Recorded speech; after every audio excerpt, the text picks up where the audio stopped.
Assalamualaikum warahmatullahi wabarakatuh. Halo teman-teman semua. Aku mau nanya dong, apakah di sini gaji teman-teman selalu habis di tengah bulan tanpa tahu larinya kemana? Saya Bella Saskia, pada kesempatan hari ini akan mempresentasikan tugas dari Bapak Husen Sutisna SPMSI selaku dosen pengampun mata kuliah pemecahan masalah kompleks dan empati kecerdasan emosional. Kita langsung disimak di PPT selanjutnya ya. Design thinking, problem solving. Design thinking itu apa sih? Design thinking itu adalah pendekatan pemecahan masalah yang berpusat pada manusia, yang menempatkan kebutuhan, pengalaman, dan konteks pengguna sebagai landasan utama dalam proses inovasi. Pendekatan ini berangkat dari pemahaman bahwa banyak permasalahan di dunia nyata tidak terdefinisi secara jelas sejak awal, sehingga solusi yang efektif hanya dapat dikembangkan apabila proses problem solving diawali dengan pemahaman mendalam terhadap pengguna.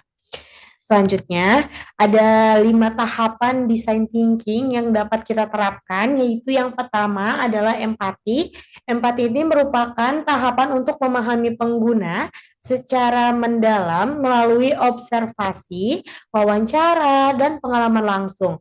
Tahapan ini bertujuan menangkap kebutuhan motivasi serta permasalahan pengguna dari perspektif masalah mereka sendiri. Selanjutnya itu ada yang kedua itu adalah define.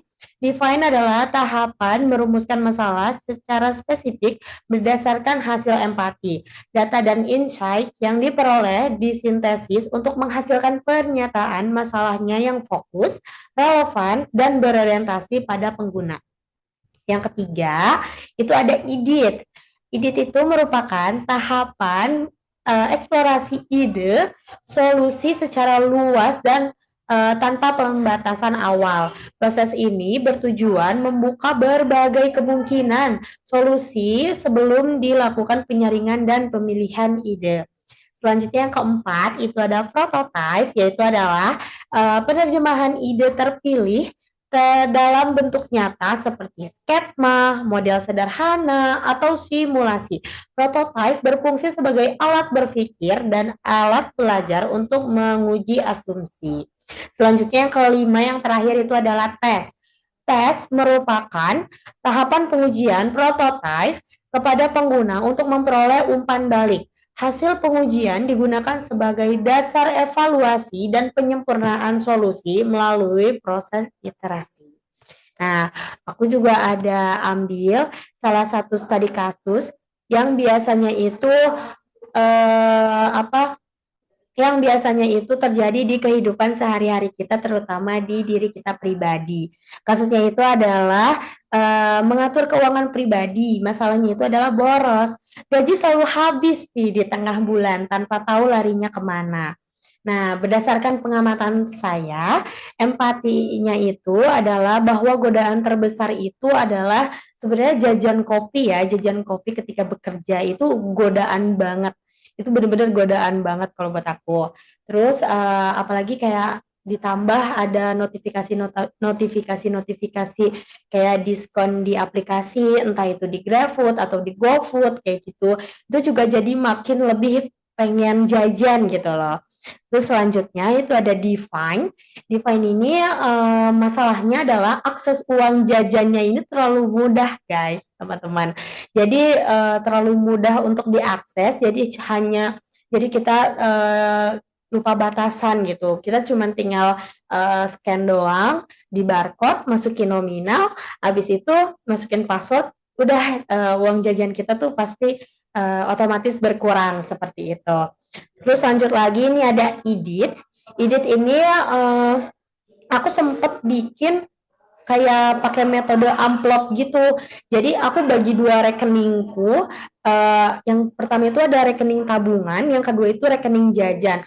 Aku saranin sih rekening jajan ini yang nggak pakai kartu ya, yang tidak memakai kartu. Jadi bisa pakai dompet digital seperti mungkin Dana, Cbank atau ShopeePay yang seperti itu, yang tanpa kartu karena meminimalisir kita juga untuk mengambil cash kayak gitu.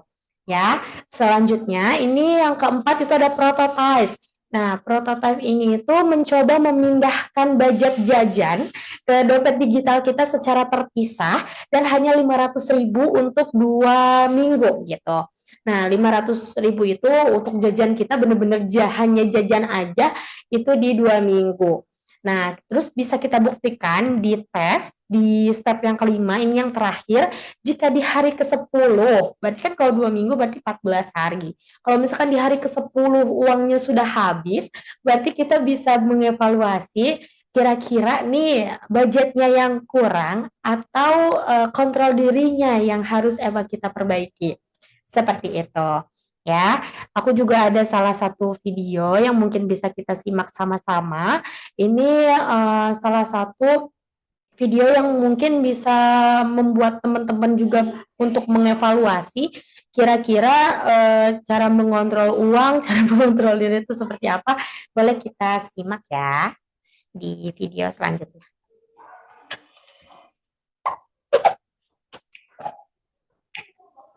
Tips memulai manajemen keuangan pribadi dengan baik. Uang lo habis terus setiap bulan, gak bisa nabung, atau ngerasa bahwa kebutuhan sekarang itu makin lama makin berat. Tonton video ini sampai habis. Di video ini gue bakal bahas tentang gimana caranya memulai untuk memanage keuangan pribadi lo dengan baik. Mengutip dari Bank of America, sebenarnya ada 3 cara utama yang bisa lo lakukan untuk memulai memanage keuangan pribadi dengan baik. Yang pertama adalah budgeting, yang kedua adalah punya tabungan, baik jangka pendek dan juga jangka panjang. Yang ketiga adalah bebaskan diri dari utang.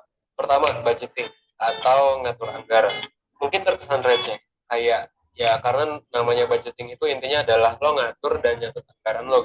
Udah sesimpel itu.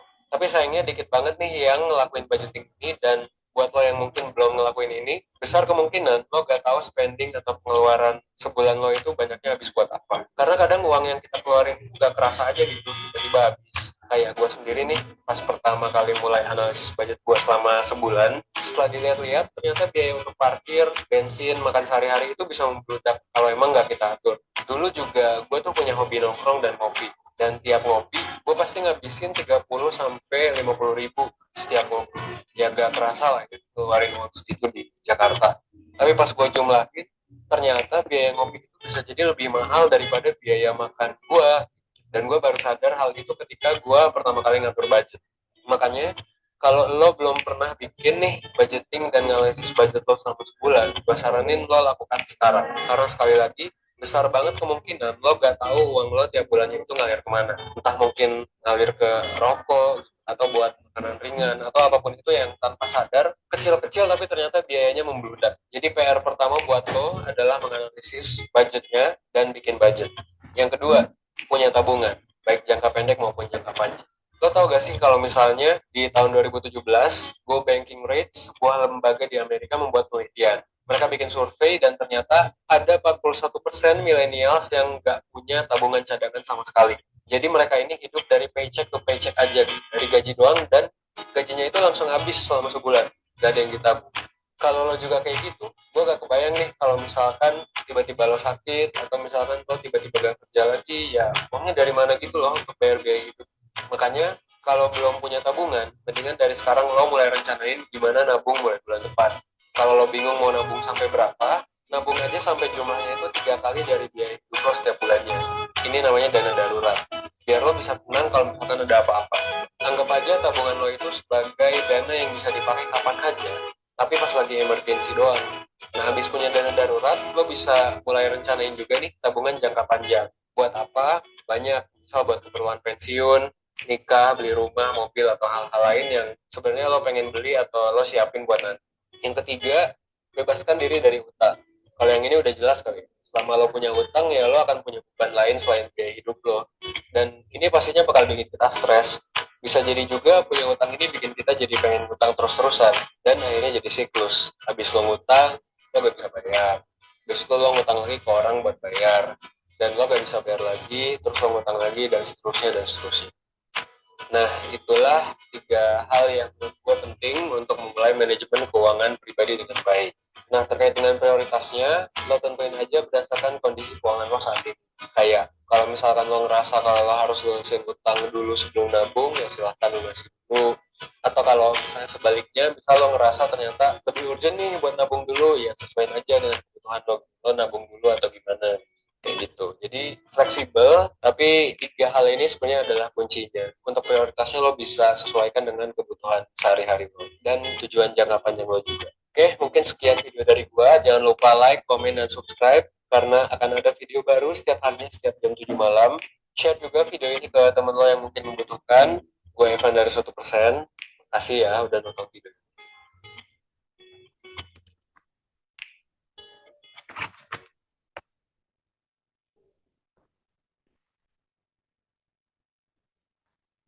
Nah, gimana teman-teman? Videonya semoga bisa bermanfaat buat kita semua. Itu salah satu video dari channel YouTube 1%. Mungkin kalau misalkan yang masih kepo-kepo dengan apa, dengan video-videonya yang lain, boleh langsung ke channel YouTube-nya 1%. Seperti itu ya. Dan aku akan menjelaskan kesimpulannya ya. Yuk kita simak di PPT selanjutnya. Nah, ini udah aku coba simpulin dari video yang tadi. Ini aku coba simpulkan sedikit ya. Design thinking itu sebenarnya merupakan pendekatan problem solving yang human research, kreatif, dan iteratif. Pendekatan ini menekankan pentingnya empati, perumusan masalah yang tepat, serta pembelajaran melalui eksperimen. Studi kasus yang disajikan menunjukkan bahwa design thinking dapat diterapkan secara fleksibel pada berbagai konteks, baik organisasi maupun di kehidupan sehari-hari. Kesimpulan video tersebut sejalan dengan pendekatan design thinking karena menekankan bahwa masalah tidak bisa menabung harus dipahami dari perspektif pengguna, dirumuskan secara tepat, dan diselesaikan melalui solusi sederhana yang diuji secara bertahap. Dengan demikian, pengelolaan keuangan pribadi bukan sekedar teori ya teman-teman, melainkan hasil dari proses empati, perumusan masalah, eksplorasi ide, implementasi, dan evaluasi berkelanjutan. Ya, mungkin sekian dari saya tentang problem solving design thinking. Itu bisa terjadi di kehidupan sehari-hari ya, bukan hanya dari organisasi saja atau dari instansi yang resmi gitu. Oke, terima kasih semuanya. Eh, Assalamualaikum.